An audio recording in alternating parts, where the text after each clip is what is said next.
have been really needing to do something for myself, especially getting ready for, Inktober and all of that hullabaloo. Looking forward to it, but I needed some self-care in the form of art. And I was just kind of musing and thinking about possible fan arts and things like that, and I thought it might be good to kind of talk about things that have been important to me. And then I was thinking about how when you're watching a TV show or listening to a song, there are going to be times that they resonate with you. Something about the lyrics, something about what's going on makes you think, that's me. They're talking about me. I'm here. And that's something that I kind of wanted to look at, because like many people out there in the world, I am not your average person. I am tall and I am fat. So the times where I've seen or heard something that makes me go, hey, that's me, have been fewer than I think a lot of people out there. So I wanted to talk about that. And I've got a small running list of times where I had this feeling and I had this thought, and this is one of them.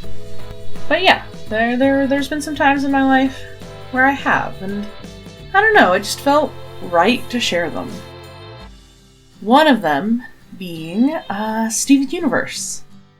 And literally an incredibly silly song in the first season, which is I Want to See You Turn Into a Giant Woman. All I want to do is see you turn into a giant woman. A giant woman. All I want to be is someone who gets to see a giant woman. Well, I mean, it's pretty clear why this song spoke to me, because, I'm a giant woman. Yeah, I'm like 6 feet tall, 300 pounds, and, Steven was excited to see someone be a giant woman. And I specifically have a memory of this song because me and my husband joked about singing this to somebody when they're pregnant, because it would be really funny. But besides that, Rose Quartz was a revelation for me. I don't really have any recollection, at least of the time, of a woman who was lauded as being beautiful and strong and looked up to, like Rose Quartz. A fat woman. A fat, tall woman. She wasn't a comedian, and I mean, later she became powerful. And it's just, I don't know, there was just something about it, and it also helps that she had giant, massive curly hair.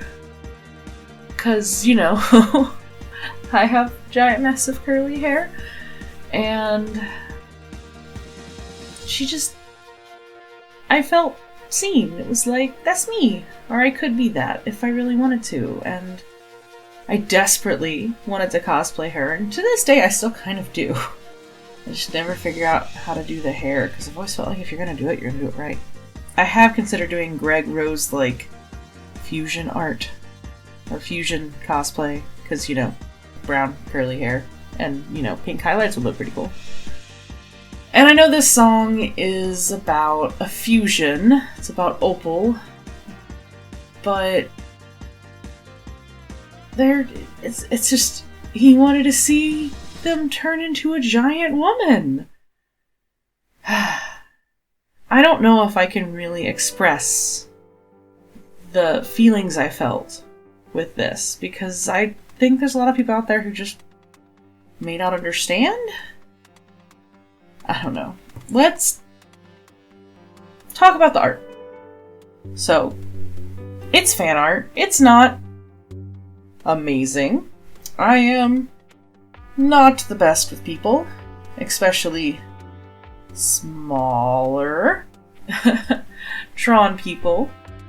And I made some mistakes. I probably should have waited to do the magenta shadows, at least with the intensity that I did, until I laid down the other colors. But it was really fun kind of re-looking at this specific scene in sort of my style.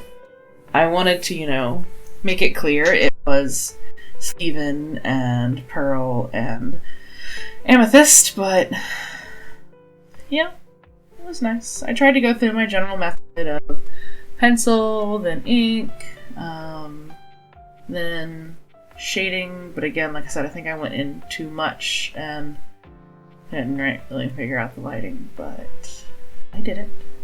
I did a thing, guys, and it's a thing.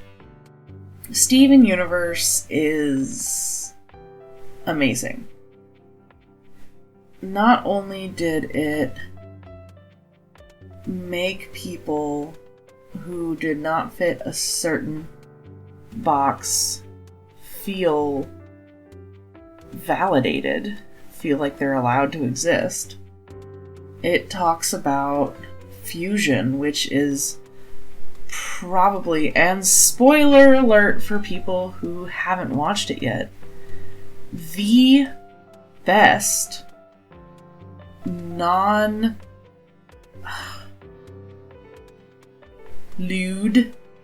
description of emotional and physical relationships and what they can mean to each other.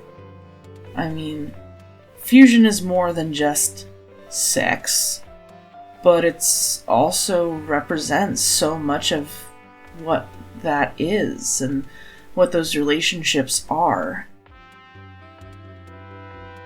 You have positive relationships when it comes to fusion. You have negative relationships. You have codependent. You have abusive. You have relationships built on trust and love, and relationships built on struggle, strife, fear,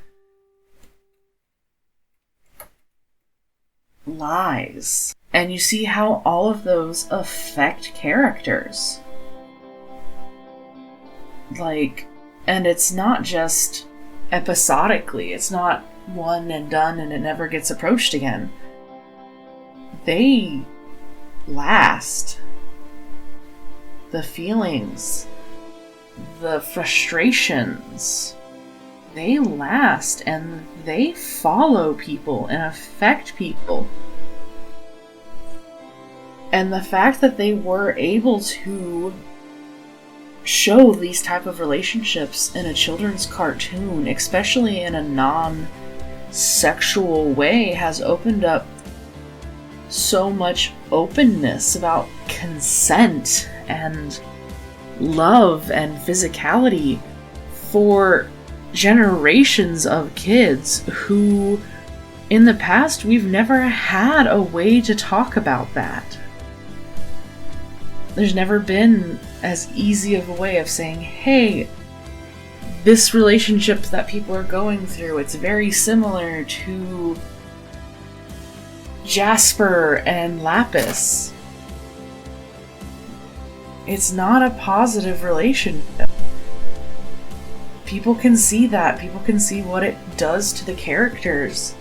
They can see the excuses and the reasons that the characters give themselves and each other, and it's just amazing. It's giving dialogue to something that is incredibly important. And that's, again, not even talking about body positivity and letting people feel like they're allowed to exist. Letting people know that they can be beautiful, they can be loved. Letting people see how different relationships work out, how people can grow, and even in later Steven Universes, they discuss trauma. Like, Steven Universe Future is entirely about the trauma that Steven went through as a child. And they found that important enough to go back and make episodes about and discuss how many children's adventure stories that get way intense, which was, a mainstay in a lot of 90s things, especially good things, that you saw how it affected people when they got older. And it's dark. And it's amazing that it was said, because that's how the world works. It exists.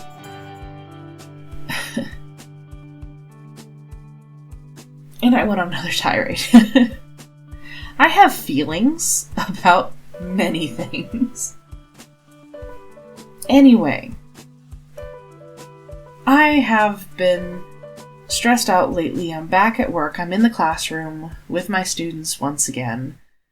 And there's a limit to how locally they're working on social distancing and protecting, and with everything else going on in the world.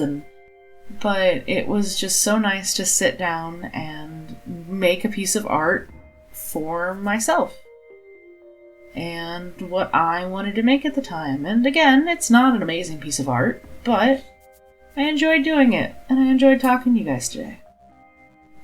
Anyway, until next time, thank you to my patrons, Mom, Dad, Jamie, Kaze, Hans, and Cindy, and I will see you guys next week, possibly, with a lighter, more fun video? I don't know. Bye.